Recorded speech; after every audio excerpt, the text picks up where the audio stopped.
So once upon a time,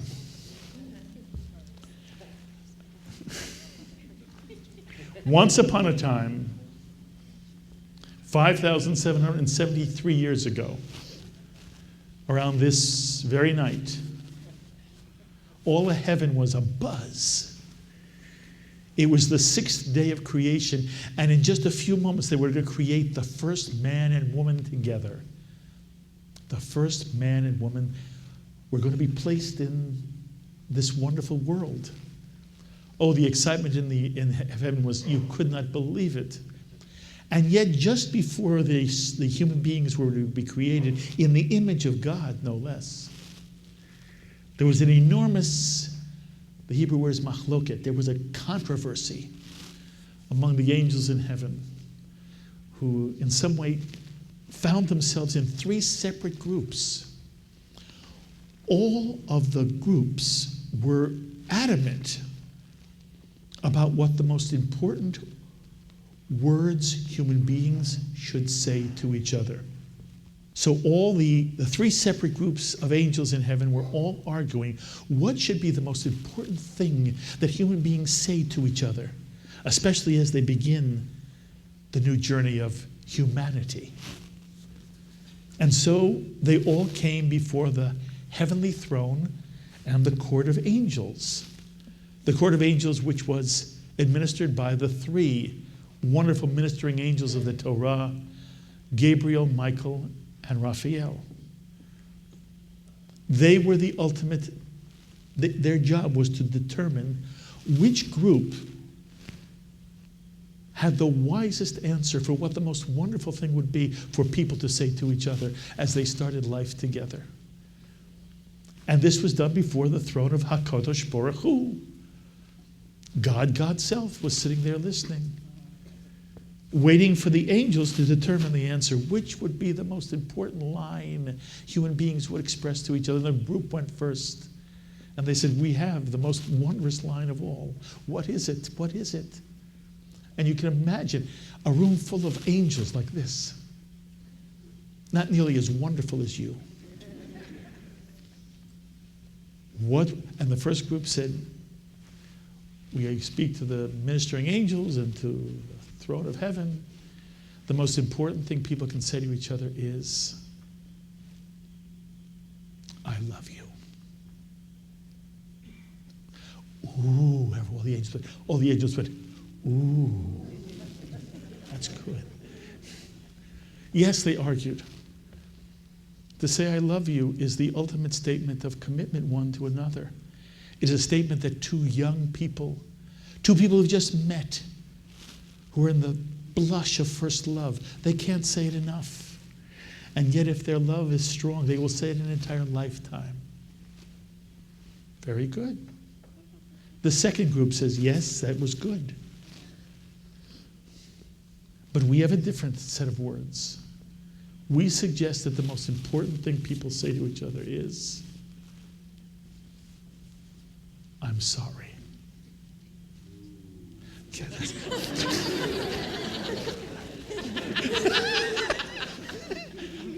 Jerry was there. I'm sorry are the two most healing words in the universe. And not only that, they often can restore love. And then the third group went. They were sort of shy and they were almost overwhelmed by the first two. But they stood before the angels, Gabriel, Michael, and Raphael, and before the holy throne, and they said, no, we think the most important words people can ever say to each other are, thank you.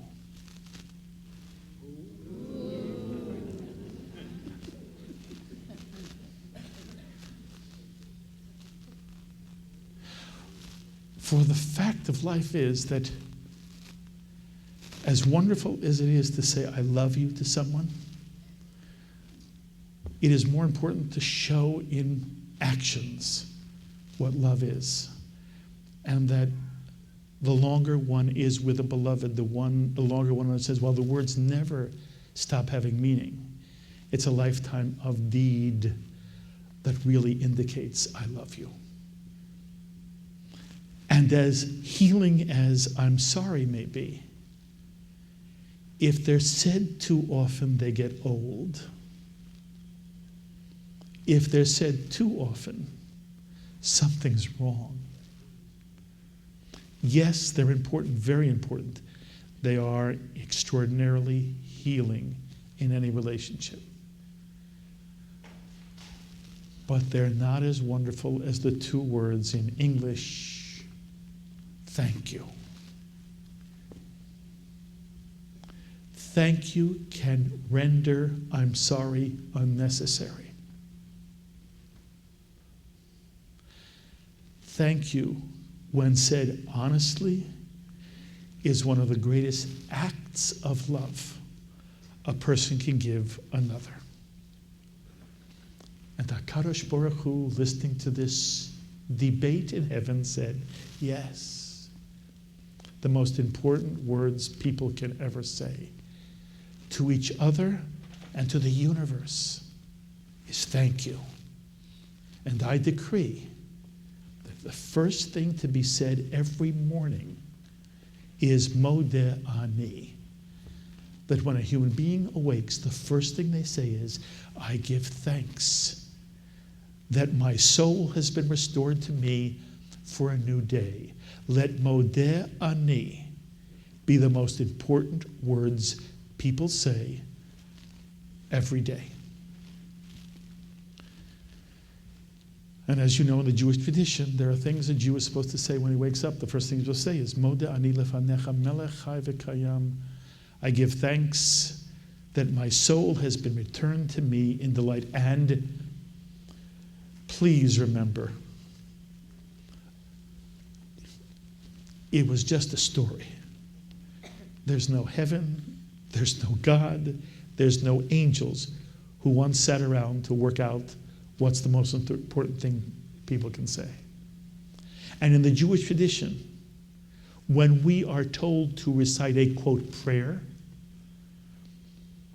the tradition is clear. It's never to influence God.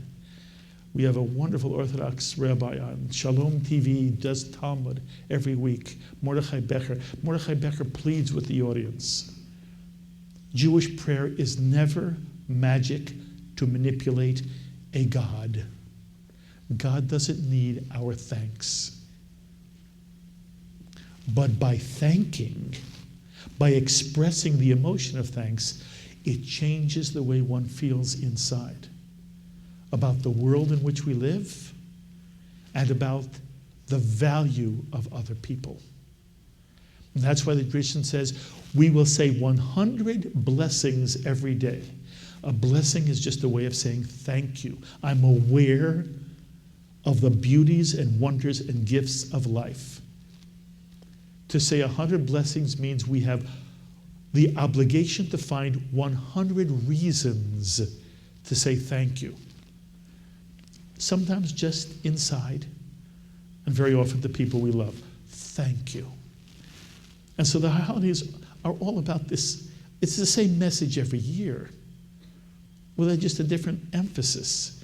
And the message is, you're starting a new year. What do you want to make of this year that will make it richer in meaning, sweeter in tone, uplifting more to those people around us? And the Jewish tradition has this wondrous way of always having a new message. And one of the messages is, we don't say thank you enough. By the way, on the American scene, it's not an American model. And the Jewish tradition says you can never say thank you to people enough. We don't do it enough. And in some way, it reminds me of the Midrash, the Akedah, which says, why did God have to test Abraham? And one of the answers is, Abraham was very devoted to God until he had a son. His life was perfect. He stopped. And what did he do? He forgot to invite the poor to the Brit Milah. a man who had always gone out of his way to welcome those in need. When he had everything, he forgot about those who didn't have. And part of our problem is we have, by and large, many of us, such a wonderful life. We have a wonderful life. You live on the East Coast of the United States of America. You live in one of the most affluent, enriching, culturally enriching, free spots on the entire planet Earth. Few of us, if any of us, have ever known real hunger or real cold or real homelessness or real no clothing, who've been so lonely it is as if the world is just one big black mark. And yes, there are always degrees, but within all of our degrees, we are so fortunate. And in part, we are so fortunate that we take it for granted. And the flip side is also true, and I mentioned that before. That sometimes life is so challenging and difficult and painful. And sometimes the world can be so difficult. There can be so much of the sting of the bee and so little of the honey that one wants to withdraw, maybe even give up. And the tradition comes to tell us, if one looks at the world with a sense of, oh, modeh ani, that there is always something ahead that can turn things around. In the Jewish tradition, one always keeps an optimistic view without ever being Pollyanna, but is always optimistic. And there's this saying, that if everybody took their problems and put them on meat hooks in a locker, a meat locker, and all the problems were hung up, and then you were told, go pick any problems you'd like. The tradition tells us we'll go back and pick our own problems. And there's something true about that. Saying thank you in some way is an antidote to despair. An antidote to despair. And the flip side, there are times we are so self-satisfied and we just think, we're the cat's meow. And not only that, we assume everybody in the world thinks like we do. Everybody thinks like we do, feels like we do, votes like we do. That whatever our world is, whatever our perception is, we universalize it. And we assume it's true of everybody. Doesn't everybody read the books I read? Doesn't everybody watch the television I watch? Every person has his interests, and they're not universal interests. And there's a sense of arrogance that comes from that. Being thankful is also an antidote to hubris. Being thankful and grateful and appreciative, it creates humility. Because the very act of saying thank you is an acknowledgement that we need someone's help, that someone has helped us. We can't do it alone, and we can't do it alone. No matter how competent any one of us is in this room, we can never do it alone. It's because there are other people who have stood by us, like that wonderful image in the Torah where Moses has to keep his arms up in the air. He can't do it. So one man stands on his right, Hur stands on his right, And Caleb stands on his left and they hold his hand. If they hadn't held his arms up, he could never have held his arms up.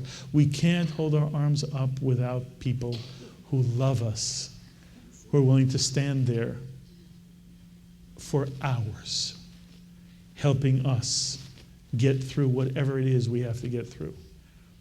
Thank you is a way to fight hubris, and it also makes one more gentle. If one realizes one needs other people, one becomes gentler and sweeter. And it comes back to the Jewish theme. The Jewish theme every single time. It's all about people. The Jewish tradition is not about God. It's all about people and enriching people's lives and making their lives more beautiful and more wonderful. It's all about people and how we enhance the lives of people we love. We celebrate the birthday of the world on Rosh Hashanah, the creation of humanity. In the Jewish tradition, when the first man is created in the second creation story, he's never called a man. He's just called a human being. He's not called an ish. Adam is not called an ish, a man, until the woman is created, the isha. Adam becomes a person in relationship to another person. Till then, he's just sort of a generic nothing.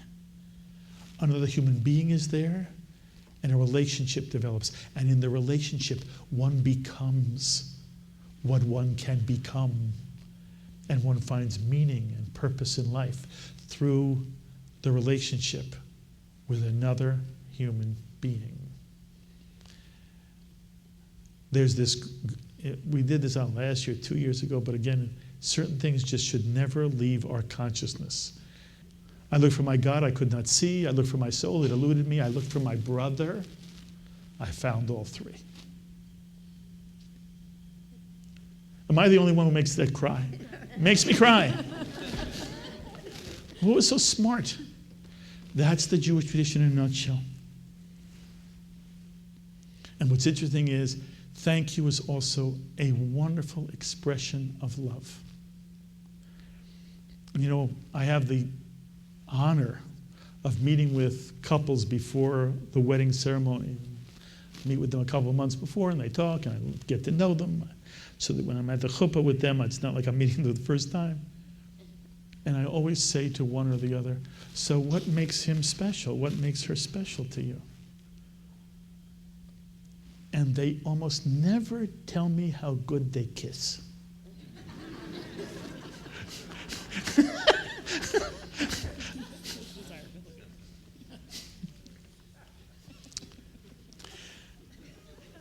But they do say something like this. He really gets me. He understands me. She's so good to me. She cares about me. She always tries to make life better for me. I love her for that. I love him for that. It is seeing what the beloved is able to do and then to appreciate it. Appreciation is at the heart of what generates love. I appreciate you. I appreciate how you take care of me in ways that I couldn't even imagine, how you make my life so wonderful and beautiful. I love you.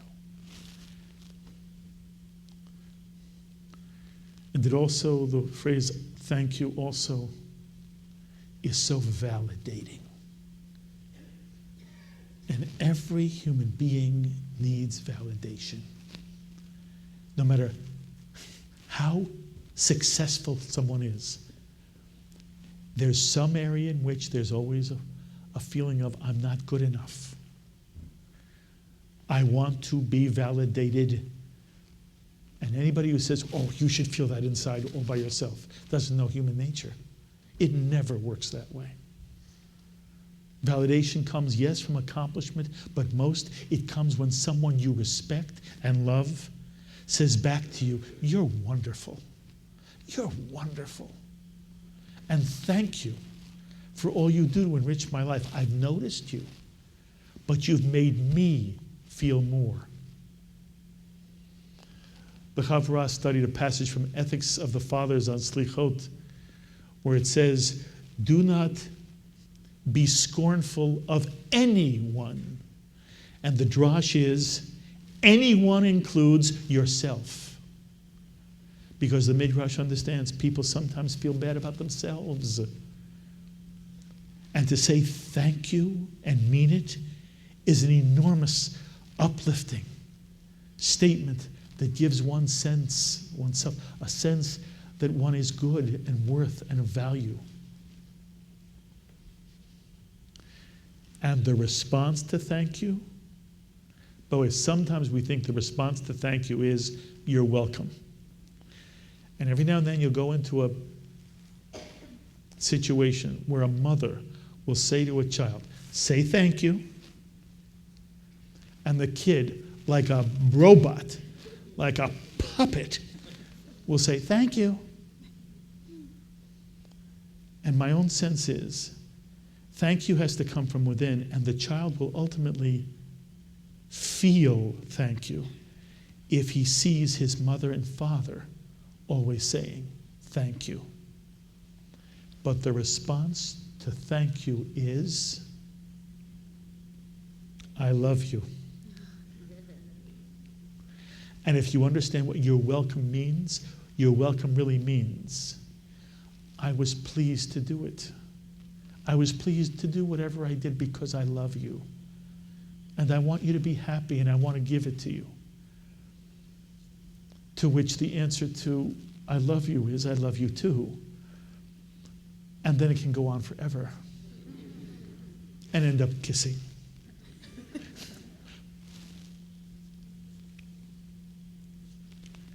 And who is it? Who is it that we need to say thank you to most? And we know the answer. It begins in those of us who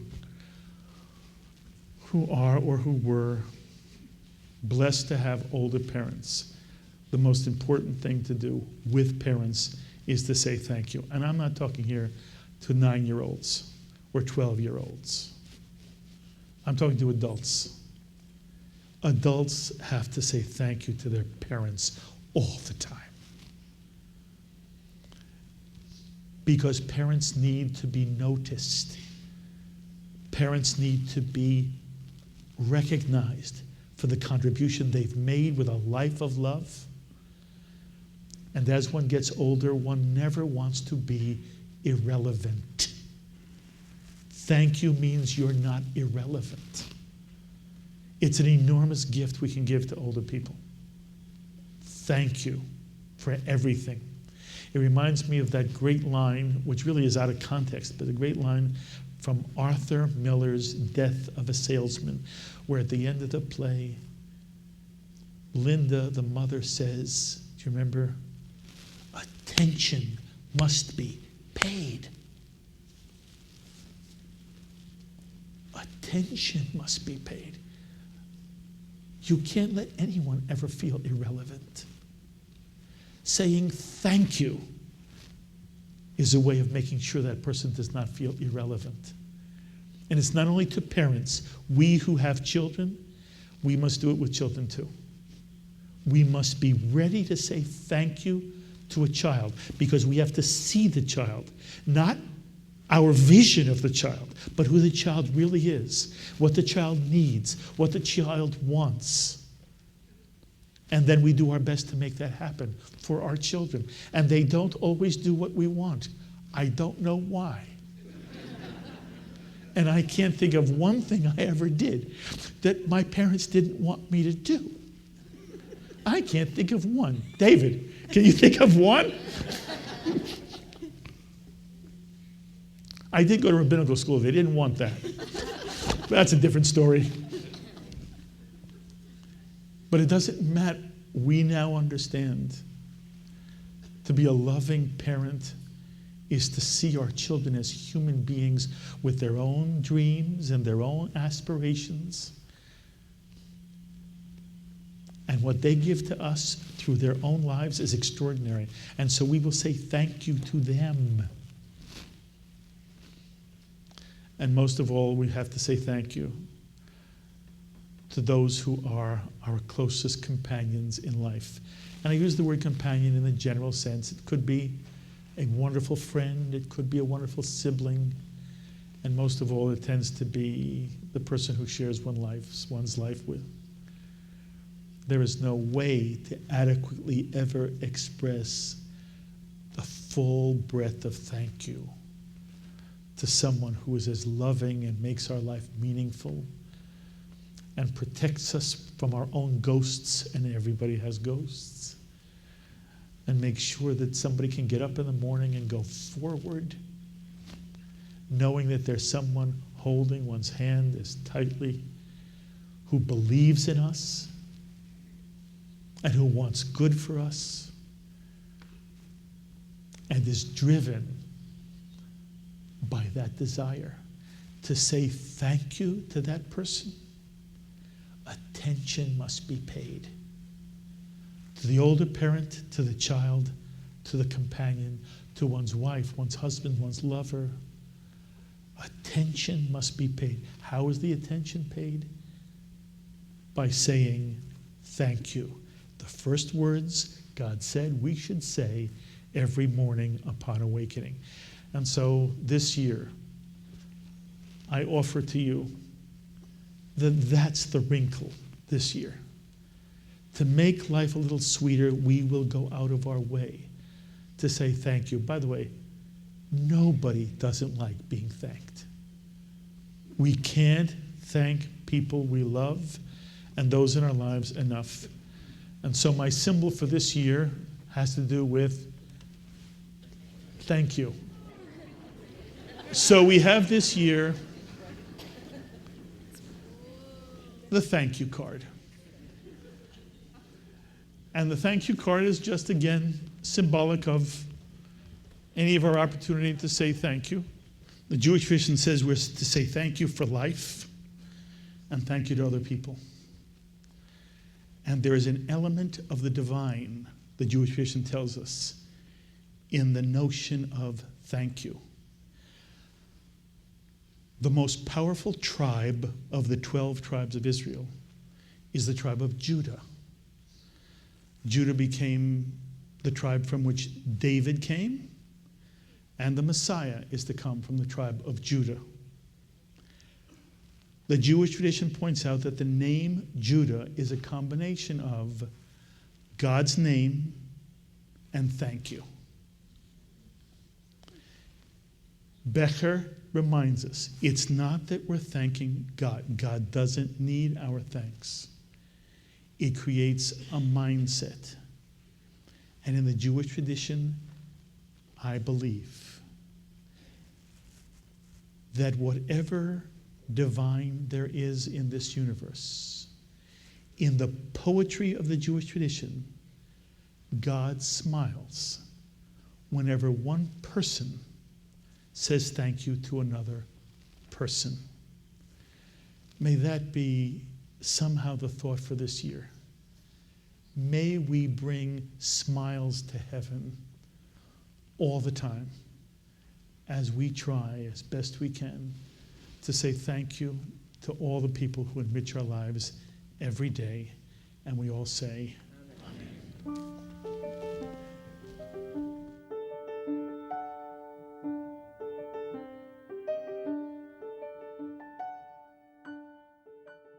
We would be pleased to send a complimentary DVD of this program to anyone who wishes to support Shalom TV with a tax-deductible gift of $36, double chai or more, to the nonprofit organization Jewish Education in Media. Simply visit the Shalom TV website homepage and click on the Donate button to make a donation by PayPal or your credit card. And please indicate the program for which you would like a DVD. Or you can send your tax-deductible check made out to GEM, Post Office Box 180, Riverdale Station, Bronx, New York, 10471. And again, please remember to indicate which program you would like to receive on DVD with our compliments. And we thank you for your kind support.